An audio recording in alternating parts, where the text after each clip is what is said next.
Саламатсыздарбы, урматтуу Коом пресс сайтынын көрүүчүлөрү. Мен бүгүн Эрмегат Токуров ишин жыйынтыктаган 6-чы чакырылыштын депутаттары жөнүндө, тактап айтканда парламенттин 6-чы чакырылышы жөнүндө сөз кылмакчымын. Бул парламент бүгүн акыркы отурумуна отуруп атат. Жыйынтыктап жатат. Эртеңден баштап эми 7-чи чакырылыш ишин баштайт. Ал эми ишин жыйынтыктап жаткан депутаттар жөнүндө сөз кыла турган болсок, бул парламент башка чакырылыштардан айырмасы, булар өз мөөнөтүн аягына чейин аткарышты. Буга чейин бир дагы парламент аягына чыккан эмес экен. Улам эле кезексиз шайлоолор өтүп, улам парламент алмаша берген. Ал эми бул парламент мөөнөтүн аягына чейин аткармак түгүл, 1 жылдан ашыгыраак иштеп беришкен. Бул жагынан келгенде бүгүн ошол министрлер кабинетинин төрагасы Акылбек Жапаров бул парламентти тарыхта калуучу деп да белгилеп кетти. Эми чындап эле тарыхта калуучу парламентпи же тарыхта калбайбы? Тарыхта калса кандай өңүттө калат? Ушул тууралуу маек кылуу үчүн коомдук ишмер Мавлян Аскарбековду чакырганбыз. Куш келипсиз студияга.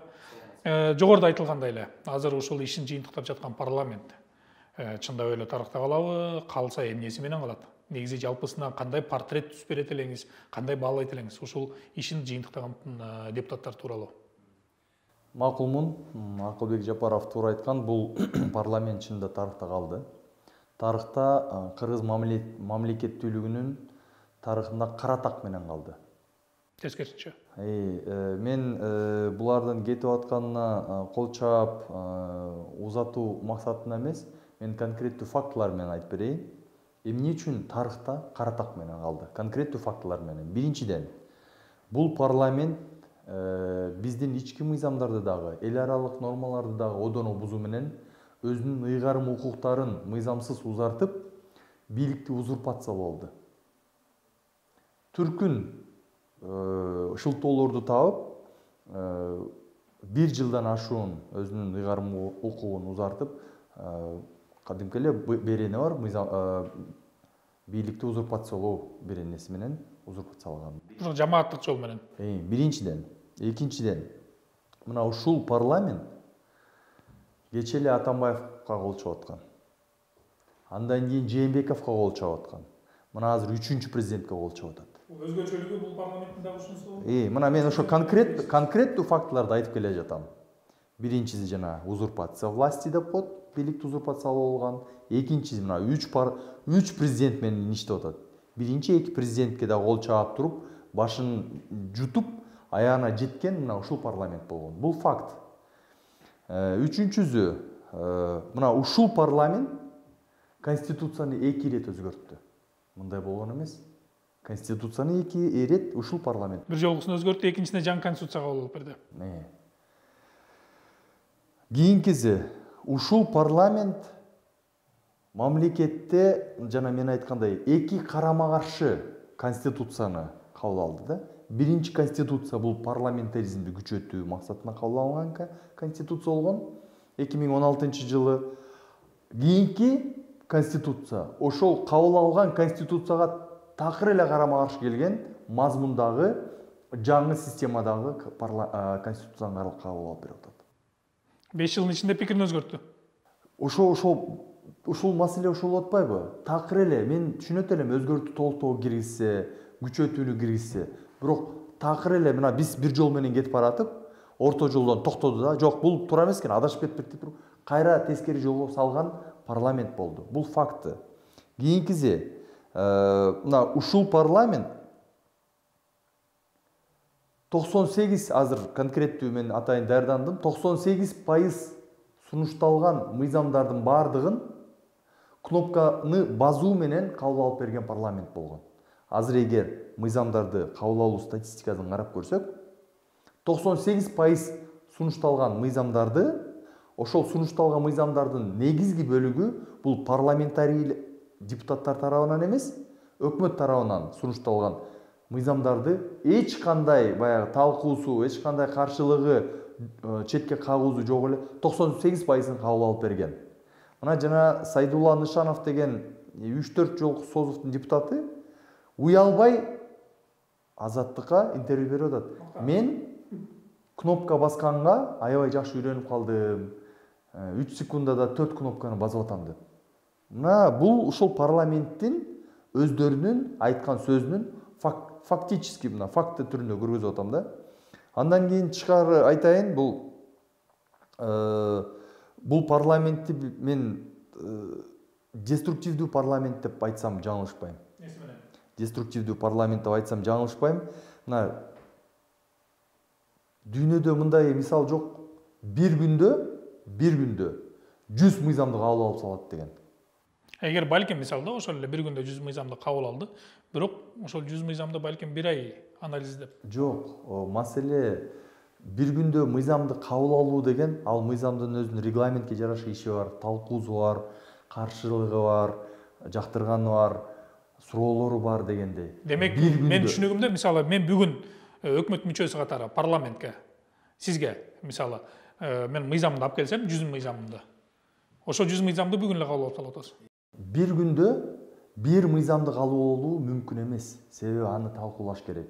120 депутат оюн айтыш керек, фракциялар айтыш керек, сунуштар берилиш керек, өзгөрүүлөр, толуктоолор болуш керек.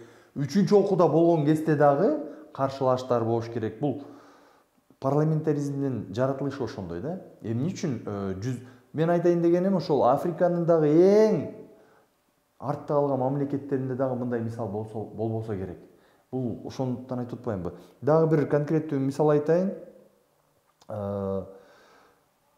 Мына өзүңүздөр билесиздер, былтыр пандемия учурунда элдерибиз ооруп, көп адамдар каза болуп, мамлекетибиз, элибиз алапайын таппай турган убакта отпускной деп коет, билесиздер. Айлыктарын алып туруп, акырын отпускка чыгып кетип калышты. Элдер кыйналып, өкмөт алапайын таппай эмне кылаарын билбей, себеби мыйзамдарда да жок болчу да. Бизде ушундай экстренный деп коет, мындай коркунуч келген убакта бизде инструкция да жок, мыйзамдар да жок, эмне кылаарын билбей турган өкмөт ошо менен калып калды. Эл ооруп көчөдө калды, өлүп атты. Мына ошол убакта ушул парламент айлыгын алып, отпускнойун алып туруп, эз алууга чыгып кетти. Бирок эми мисалы ушул пандемияга такала турган болсок, элдин ден соолугун карап дарылап жаткан дарыгерлер эмне кылаарын билбей турганда депутаттар эмне кылат эле? Депутаттар эмне кылат эле, мен конкреттүү айтайын. Мисалы, мен депутат болгондо, мен эз алууга кетпейт болчумун. Мен ошол ала турган отпускной деп коет, айлыктарды албайт элем.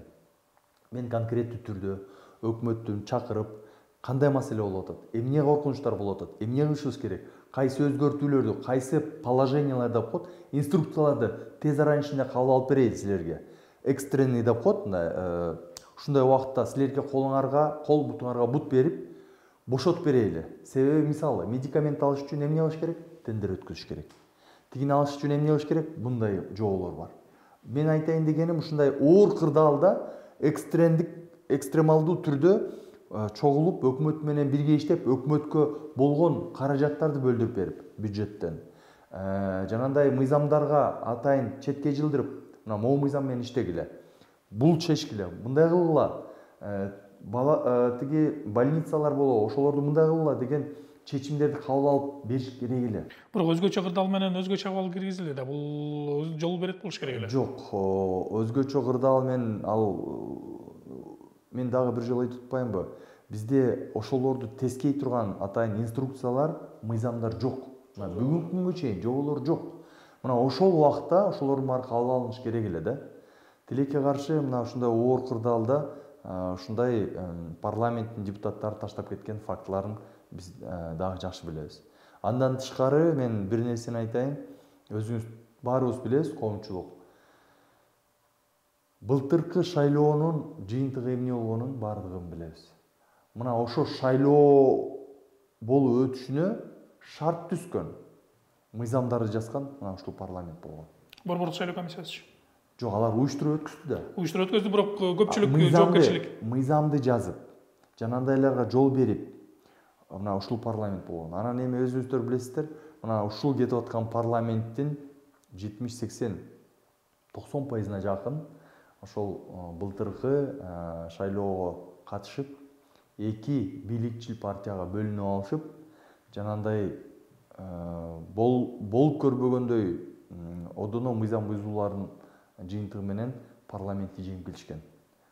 Мен ошон үчүн айтып атпаймынбы, мен деструктивдүү деп оюман чыгарып же мен каалаганыман айтып аткан жокмун. Мен конкреттүү фактыларды келтирип атам. Мына бул парламент келгенде мен оппозицияда жүргөм. Мына биз каршы чыкканбыз. Мөңгү мыйзамын кабыл алып атканда, мына биз каршы чыкканбыз.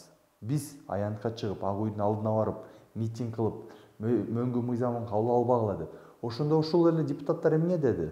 Ошол эле Нышанов жана дагы бир депутаттар айтып атат. Биз дейт бул мыйзамды кабыл албасак, кумтөр токтоп калат. Кабыл алып беришти. Кабыл алып беришти. 4 жыл өтпөй эмне болду? Карама каршы мыйзам кабыл алып атышат. Такыр эле башка мыйзам кабыл алып атышат, кумтөргө каршы. Кумтөрдү улутташтырууга. Мына ошол эле адамдар. Ошол эле. Бул деструкциянын конкреттүү фактысы болуп атпайбы? Бул мамлекетке, элибизге каршы аракеттин конкреттүү фактылары. Бунун себеби эмнеде болуп атат? Мисалы, буга чейинки парламенттерди биле турган болсок, ошол эле биринчи президенттин убагында Аскар Акаев. Ошол эле Аскар Акаевдин бийлиги улаган 2005-жылдарды карасак, ал маалда да деле парламент болгон. Анда жеке ар бир депутат жеке өзүнүн округунан шайланып келген. Бирок ошол округдан шайланып келгени менен ошол жерде бирдиктүү болуп иштеген депутаттарды көрө алчубуз. Эми аттарын, фамилияларын айтпай эле коелу. Андан кийин парламентте деле карап көрө турган болсок, Бакиевдин учурунда деле мындайча айтканда тик туруп оппозицияны көргөзө алган депутаттар бар болчу.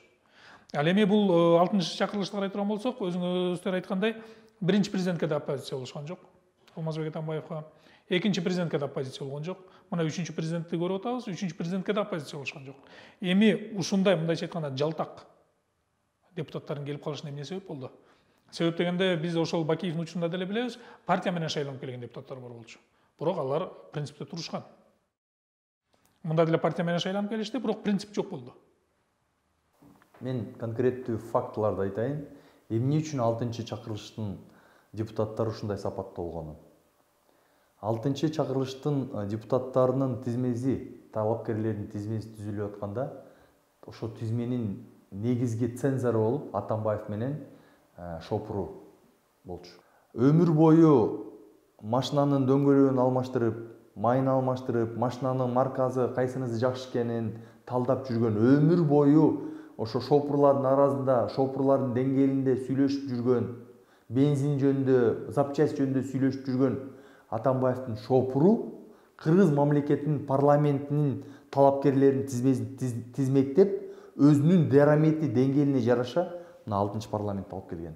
Бизге эмне үчүн Сексалүү, Макалөө, дагы деген бир аттар койду? Себеби так ошол шопурдун деңгээлиндеги депутаттарды алып келишкен. Мына мен айтайын дегеним, бул деструктивдүү деген сөзүмдүн мен дагы бир тастыктоочу нерсени айтайын. Бул парламент Кыргыз мамлекет ичиндеги элдердин эле шылдыңында калган жок да. Эмне деген гана шылдың сөздөрдү айтылган жок. Эмне деген гана жаман аттарды койгон жок. Бул парламент Кыргыз мамлекетин дагы 6 миллион элди дагы эл аралык аренада уяткарды да. Эми ал фактыны сиз жакшы билесиз. Мына ушул парламенттин өкүлдөрү чет өлкөгө барып алып, биздин мамлекетибиздин, элибиздин деңгээлин ушунча пасттыгын көргөздү да. Мына мен ошондуктан айтып атам, бул парламент ошол мамлекетибиздин тарыхында кара так менен калып атат. Бул дагы көп нерселер талдалат. Кандай мыйзамдар кабыл алды, ал эмнеге тескери иштеп атат. Мына азыр сиз менен сүйлөшүп отурабыз. Азыркы бүгүн кабыл алып аткан салык кодексинин талдабай, эч нерсе айтпай, мына 3-4 депутат айтты болгон, 3-4. Эшти элдер митинг кылып атат. Ошо жана майда соодагерлер айтып атат, биз кантип окат кылабыз деп атканына карабай, мына талдабай этпей, эми кечирип койгула, мен баягы катуу айтсам, талдаш үчүн дагы акыл, билим керек да. Талдаш үчүн да. Эки баракты жазып берген, эки баракты кыргызча дагы же орусча да жөндө окуп албаган адам кантип экономикалык, саясий мыйзамдарды, долбоорлорду окуп, талдап, анан кабыл алмак эле. Бирок оппозициялык партиялар бар эле да. Ошол эле мисалы ата журт алып көрө турган болсок, кайсы бир деңгээлде мындай жанаша жүргөнү менен бирок көз караштары болбосо дагы амбициясы туура келбеген ата мекен бар болчу.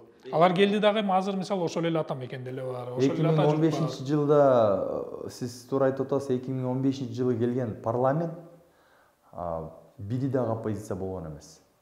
Бири дагы. Сиз айтып аткан ата мекен. Ата мекендин ичиндеги парламентте отурган кимиз оппозиция? Санап бериңизчи, эч кимиз оппозиция эмес. Ким? Нышанов оппозиция ичинде отурган. Же жанагы бензоколонкалардын башчысы бизнесмен оппозиция болобу? Кимиз ичинде оппозиция? Бир экөө эле бир мындай кайым сөз айтышы мүмкүн, Никитенко окшогон, анан Текебаевге окшогон. Калгандардын бардыгы эле. Мына мен жогорку кеңеште Кыргыз мамлекетинин омбудсменине талапкерлигине коюп, ошо парламентте мен отургам ошо депутаттардын алдында. Мен алардын деңгээлин көрдүм да. Иш үстүндө көрдүм да. Өздөрүнүн фракциясына, өздөрүнүн добушуна ээ боло албаган депутаттар да. 16 талапкерден 4-өзү эле калдык, жогорку кеңеште отурабыз. Мына аз добуш беребиз дегенде, ошол ичиндеги депутаттардын бардыгы отурушат. Менин добушумду алып койду.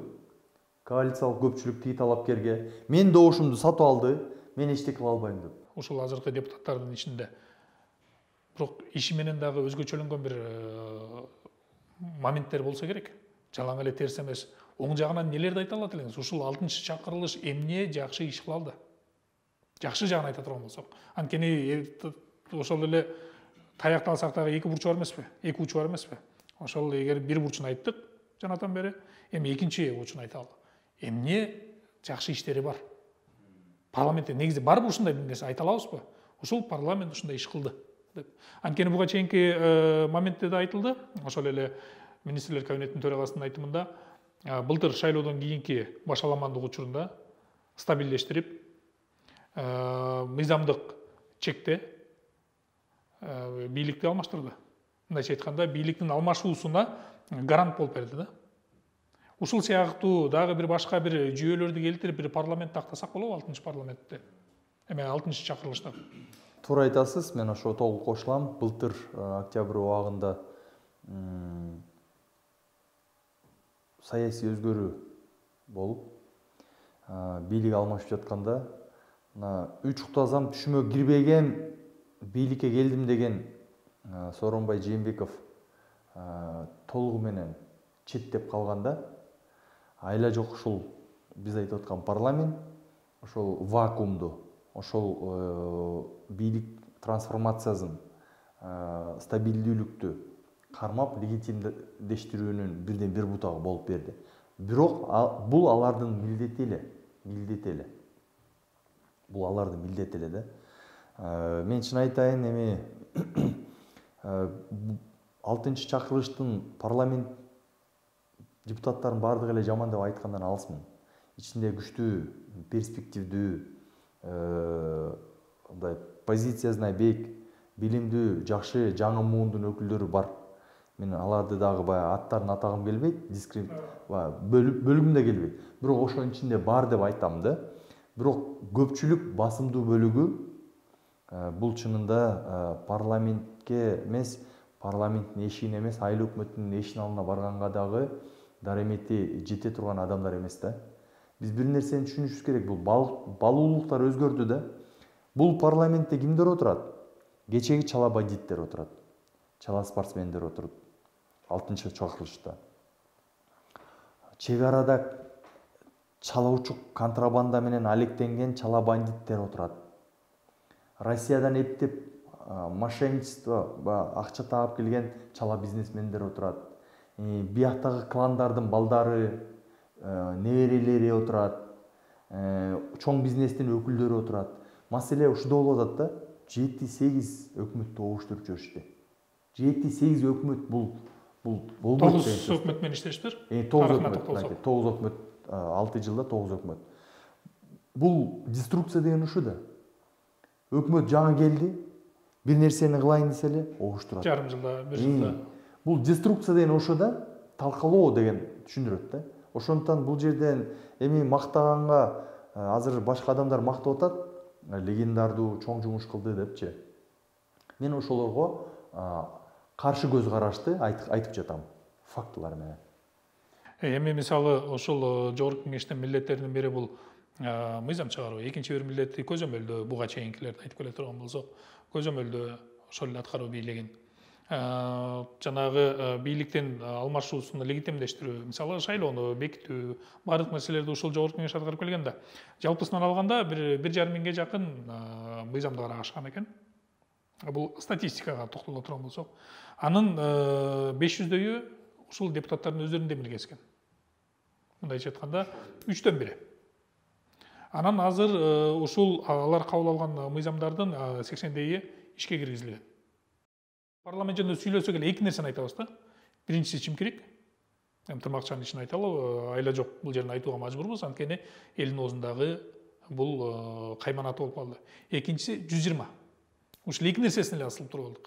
Ишмердүүлүгүнө башка нерсесине конкреттүү маселе жок болсо да, мисалыбыз жок болсо дагы ушул нерсени айтып аттык. Эми 120нын зарылчылыгы бар беле? Мен ошо сөздүн башын айтайын. Эмне үчүн бул парламент деструктивдүү парламент болду?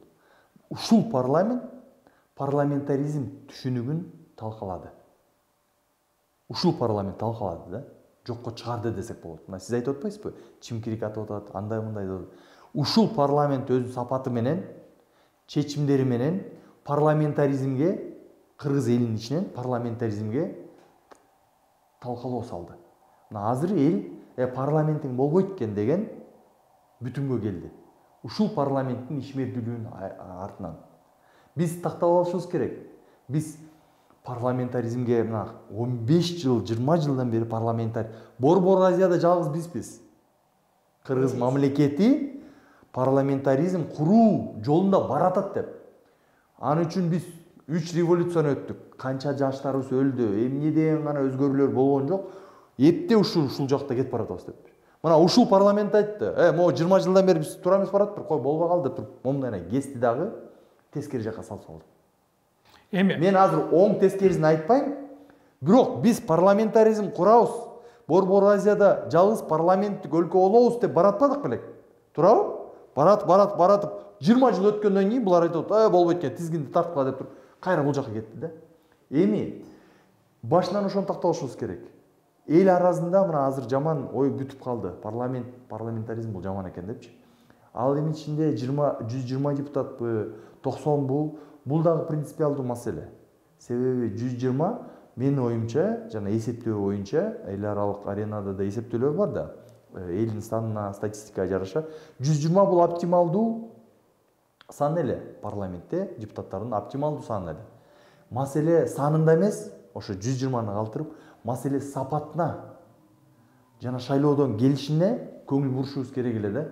Шарт түзүшүбүз керек эле. Ошондо 120 сапаттуу депутат келгенде бизде ачык айкын парламентаризм болуп, парламентте каймайтышуу болуп, көчөдө чабышуу эмес, ошо парламенттин ичинде чабышуу. Идея эмне эле? Идея башында. Көчөдөгү оппозицияны токтотолу, мына парламентке киргиле. 120-га киргиле. Жартыңар оппозиция болгон, мына силерге 2 комитет, бюджет комитети, ана дагы бир комитет, калганар коалиция көпчүлүккө. Мына ушул жерден жашынакай кайма айтышасыңарбы, талдайсыңарбы, дебат кыласыңарбы, көчөдө эмес, парламенттин ичинде, элдин алдында түз эфирден сүйлөшкүлө деген идея жакшы болчу. Бирок биздики эмне болду? Мен оппозициямын деп ичине кирип алып, адан ары бийликтин колтугуна кирип алып, өзүнүн майда барат бизнес маселелерин чечип, парламенттин ашмалтайын чыгарып, бүгүн элибизде ким күнөөлүү? Парламентаризм күнөөлүү экен. Эмне болду? Биз болбойт экенбиз. Система күнөөлүү болду. Ошону түшүнүшүбүз керек. Кеп парламентаризмде эмес, кеп 120 депутаттын статусунда эмес. Ким ошону ишке ашырып атат? Кандай депутаттар ошону ишке ашырып атат? Эгер эки баракты жөндө окуя албаган депутатты парламенттик өлкөдө деле тиги кандай гана системада алып барбасаң, ал ошол сабатсыздыгы көргөзө берет. Маселе ошодо да. 20сы өз алдынча иштей алган, өз алдынча ойлоно алган деп принципиалдуу деп коелу, 100-ün макул ошол Алмазбек Атамбаев менен анын айдоочусу түздү. Бирок Алмазбек Атамбаев кеткенден кийин, эгер айдоочусу түзгөн болсо, ушул модельди ала турган болсок, ал Алмазбек Атамбаевден ооба түздөн түз көз каранды болду. Бирок Алмазбек Атамбаев кеткенден соң Рамай Жээнбековго, андан кийин мынакей азыр Садыр Жапаровго түздөн түз көз караш болуп атат. Көз каранды болуп атат. Бул макул. Биринчисинен Шопурга көз каранды болгон экен. Кийинкилеринен эмнеден коркту же болбосо эмне үчүн аларга да көз каранды болуп калды? Мисалы, мени бийликке алып келген адам өзү бийликтен кетип калды. Мен эми эч кимден коркпошум керек да. Мени бийликке алып келген адам өзү куугунтукта жүрөт. Демек мен эркин болушум керек да. Мисалга ала турган болсок. А бул парламентте андай болгон жок. Ким келсе ошонун астына, анын көлөкөсүнө кирип кетип атат. Бул эмнеден коркушу мүмкүн? Эмне себептен алга көз каранды болуп калды? Себеп дегенде ошол эле парламенттик системаны алып көрө турган болсок, алар көз каранды болбой өз алдынча иш алып кетүүгө мүмкүнчүлүктөрү бар эле. Себеби эмне болуп калды? Ар бир президенттин көлөкөсүнө кирип кетүүгө. Кечиресиң да, мен образдуу түрдө айтып атам. Бир апендини азыр президентке алып келип койсо, ал апенди эмне десе ошону кылышат. Орусча айтканда тихо едешь, дальше будешь. Себеби бул адамдар, бул мен жана айтып кеткен чала бизнесмен, чала бандит, булар саясатчы эмес да. Ар бир иш өзүнүн адисине жараша болуш керек да. Сиздин тишиңиз ооруза, сиз проктологко барбайсыз да. Сиз стоматологко барасыз. Мына ошондой эле парламентке күрөшүп, тажрыйбаны топтоп, бышкан позициясын тактаган, өзүнүн позициясын тактаган. Мен оюмча, мамлекет мындай жолдо өнүгүш керек, экономика мындай болуш керек, тышкы саясат мындай болуш керек, парламентте мындай болуш керек, мындай мыйзамдарда менин позициям мындай деген адамдар келиш керек ал жака.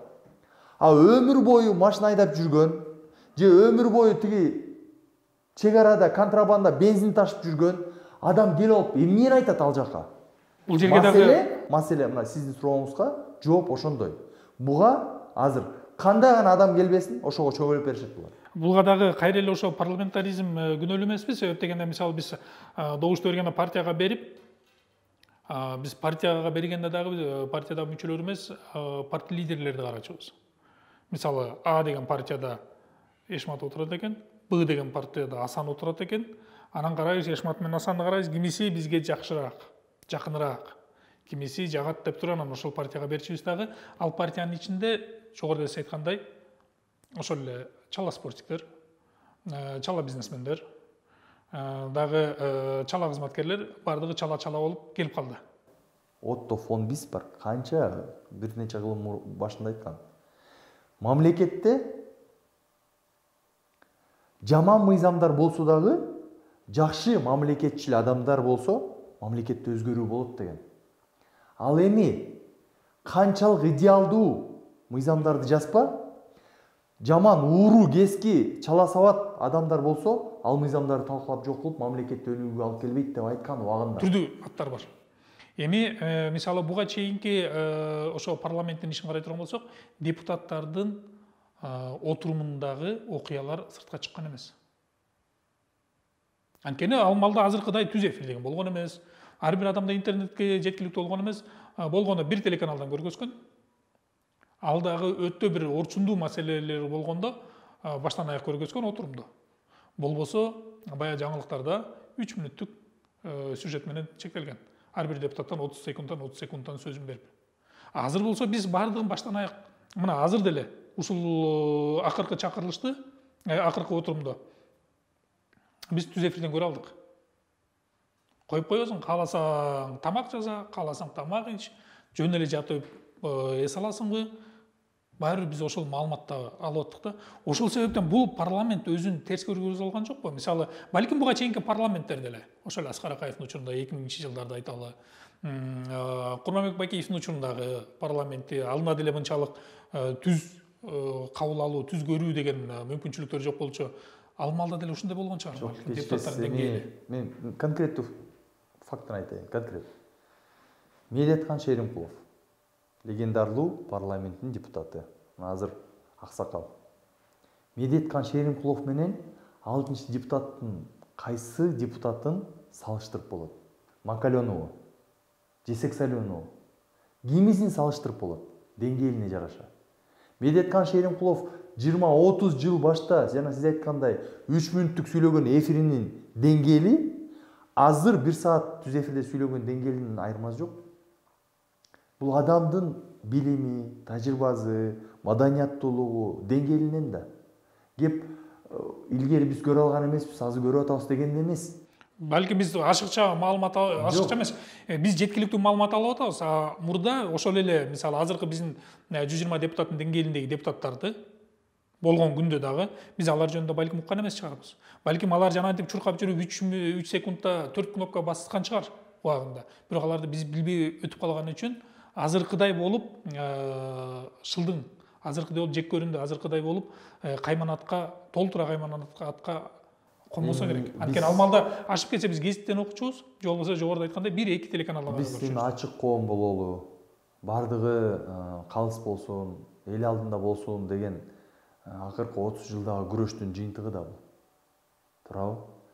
Бир эмес 3-4 революция болду. Жүздөгөн адамдар өлүп атат. Миллиондогон адамдарыбыз мигрант болуп атат. Ошонун бардыгы эмне? Биз өзүбүздүн жолубузду издеп, ачык коом түзөлү, ачык болсун, эл алдында болсун деген элдин талабынын арты жүргөн эмгеги менен болуп атат да. Биз мисалы Түркмөнстанга айланбашыбыз керек, Өзбекстанга айланбашыбыз керек, же Тажикстанга айланбашыбыз керек. Эми ал жактардын деңгээлин көрүп атпайсыздарбы? Бирөө кызы, бирөө баласы башкарып атат, атасы мына дагы эле отурат. Биз ал жолдо эмес, биз ачыктык өнүгүү жолун тандап, уламдан улам революция болуп, уламдан улам көңтөрүлүш болуп, ошо жол менен келе атпайбызбы издеп. Мен оюмча бул бирөөдүн кылган эмгеги эмес, бул жалпы кыргыз элинин талабы да. Урматтуу Коом пресс сайтынын көрүүчүлөрү, биз жогоруда коомдук ишмер Мавлян Аскарбеков менен биргеликте 6-чакырылыштын ишмердүүлүгүнө баа бердик. Алардын болжолдуу портретин түздүк дегендей. Ошондой эле 7-чакырылыштын парламентте же болбосо 7-чакырылыштын депутаттарына алдын ала образдуу түрдө прогноз жасап көрдүк. Сиздер менен мен Эрмегат Токуров болдум. Кийинки жолугушууга чейин жакшы туруңуздар.